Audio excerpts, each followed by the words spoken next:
Hey, now what's going on? What's going on? It's the Green Okie again, coming back at you with another video breakdown. Today's video, I want to discuss the colloquial term called POOKIE. Yeah, the Pookies and the Ray Rays. Yeah, I'm going to go ahead and do a little deep dive on just what my whole opinion is about this new word that has sprung up across the internet. So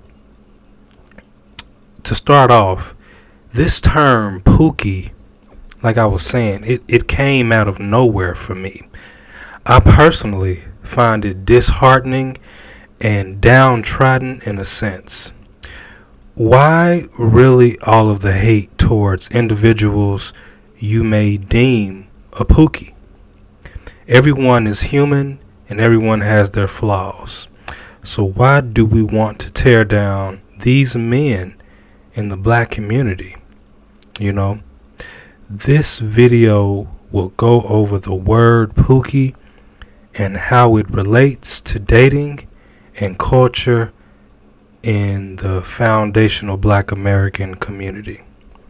All right, so this video is going to be comprised of maybe about 3 or 4 parts. So we're going to go ahead and discuss what is a POOKIE first of all, and then the second topic we're going to discuss is the hip hop mindset and the debilitating standards of the black community in dating. Okay, so here we go. Okay, so what is POOKIE, right? How do you qualify to be called a POOKIE, right? You know, is there some type of word or some type of mannerisms? Me personally, from what I can gather from my ocular proof and I guess so-called forms of media, that type of thing, a POOKIE is first and foremost has to be someone, I guess, irresponsible, coupled with a reckless sex drive with multiple women. In addition, this person may not be able to keep stable employment. However, this isn't a strict rule of thumb because, as you know, Sierra's, baby daddy is Future, and for some reason he gets called a POOKIE, but he has millions of dollars. So it isn't a strict rule of thumb. Nevertheless, it is a strong indicator if you don't have a job. But anyway, although I'm not sure of the mutual exclusivity of reckless sexual behavior, I'd say about 9 times out of 10, I'd say this individual will have a pretty healthy sex drive, right? So this is kind of from what I'm understanding, a POOKIE is. So basically what this means is, if all you have to have is a healthy sex drive and be maybe unemployed and, maybe that type of thing, have unstable employment, then shoot, a lot of black men, no matter where they are POOKIEs anyway, myself included. See, it is of my opinion that if you don't have your own business and you still have to answer to the dominant society, then you are a POOKIE. Rather, if you're like one in the immediate circumstance, or you're a ticking time bomb POOKIE, but if you're answering to somebody, they can let you go at any time, and guess what? You can be back on the streets and, maybe in somebody's house, maybe at your mama's house. I don't know. But that's just my whole understanding of it, So now what I'm going to do, I'm going to go into the hip hop mindset and debilitating standards segment of our show. So here we go. So I don't know about you all, but I've listened to hip hop, my entire life. I live and breathe hip hop. Not so much nowadays. I'm not really too clicked in with trap music. Some of it I do like. I do like Chief Keef's first album, but it's very spotty for me. It's more of a miss than a hit for me, depending on the latest rappers I may listen to. But that's another video altogether. So, but what I want to talk about here is that it's one theme about when I'm listening to music. It would be the theme of having it all and then losing it all. I guess from a celebrity's perspective, these problems would be normal, especially in today's cancel culture and Me Too movement. These thoughts and sentiments are very real, right? Relating these issues back to the subject of POOKIE, I think that most black men who aren't in the NBA, NFL, a famous artist or such, we are pookies, like I'm saying. The dominant society has black men living on edge, whether we keep employment. Furthermore, the employment that we do receive oftentimes result in overexertion of physical labor, underemployment, and gig careers that will basically spike your anxiety.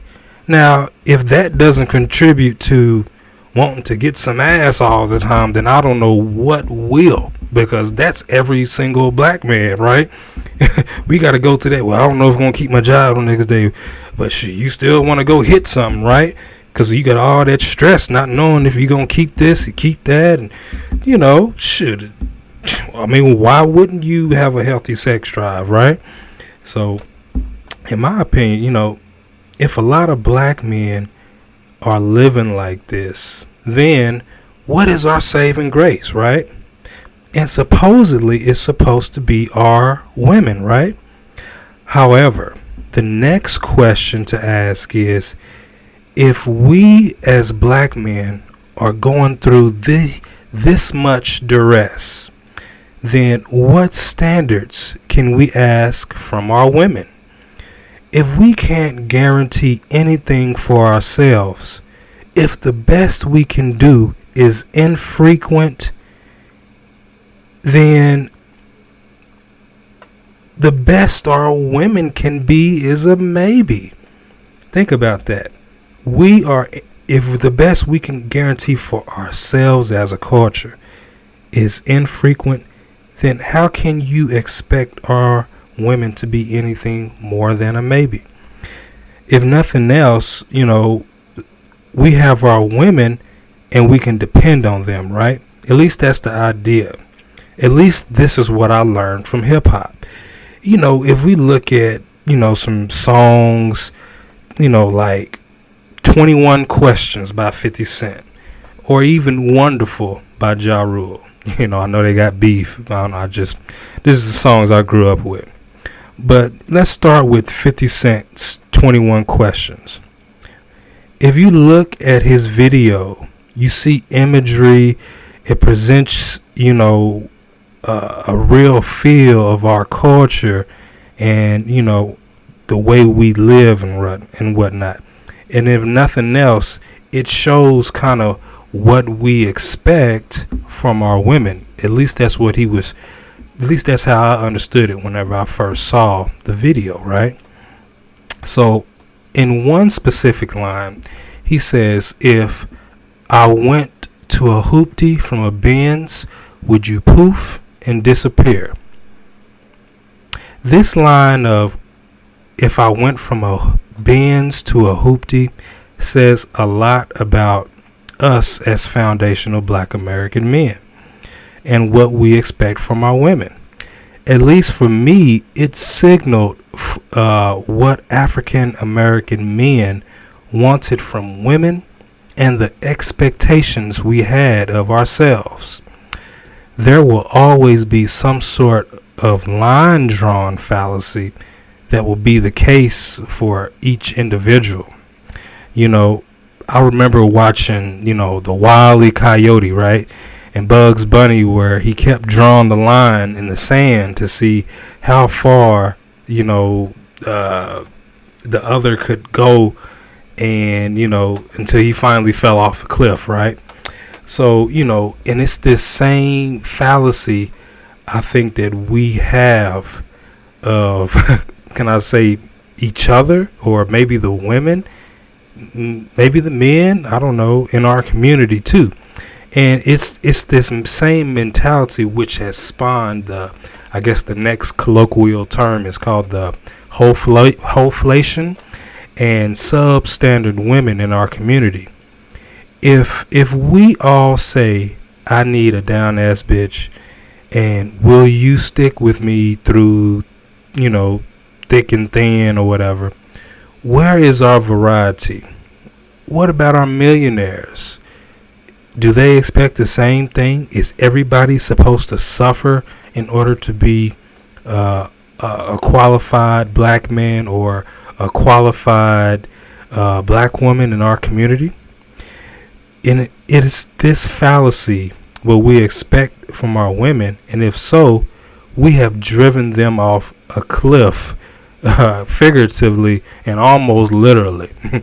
For example, if I say, hey baby, what if I lose my job? Will you be there? Hey baby, if my car gets repossessed, will you drive me to work? Hey baby, if I get caught by the police, will you take a charge for me?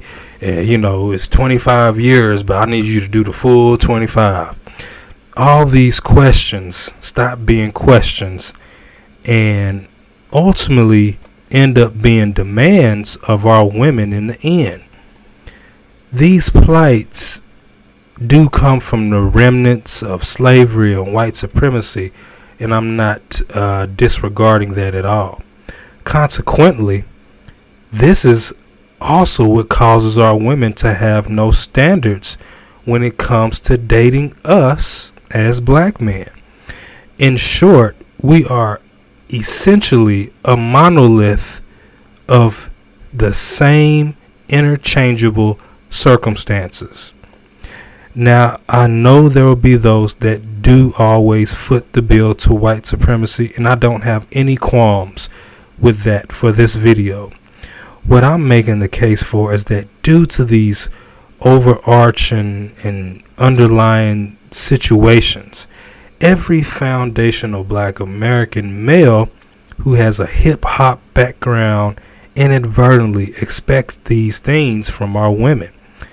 Basically, if our standard is only above poverty level on most days, right, then why do the Pookies and the Ray Rays get so much backlash if our music essentially justifies us being a Pookie and Ray Ray? Think about it. Let me go ahead and give you an example.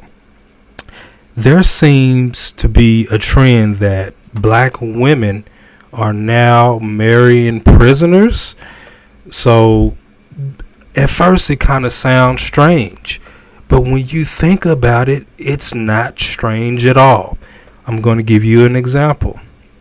Okay, let me give you, here's the line. If I got locked up and sentenced to a quarter century, which is from the 21 Questions song again, right? So think about this. As a man, if I knew I was going to be locked up for 25 years, then I would do the responsible thing and tell my then wife or girlfriend to go find another husband or boyfriend or whatever. On the flip side, I'm not going to turn down no pussy either, right? So I would not, pass that up. But the thing about it is, it's about, you can't have your cake and eat it too, right? If we are saying, hey, I need you to be down for me if I don't got nothing. Okay, if I don't got nothing, I still need you to be there, right? So basically, it's our music which is creating the pookies, but at the same time, it's not, can I say, progressing or phasing the pookies out of our society, because the pookie type of lifestyle, which may or may not be due to a certain individual's lifestyle and circumstances, it may not be conducive to progress of the black community. You see? So it's like being a pookie is one and the same of being hip hop. You see? And not being a pookie is almost not being a black person. You see? But I'm going to stop the video right there, and I'm going to follow up with a part 2. Thanks.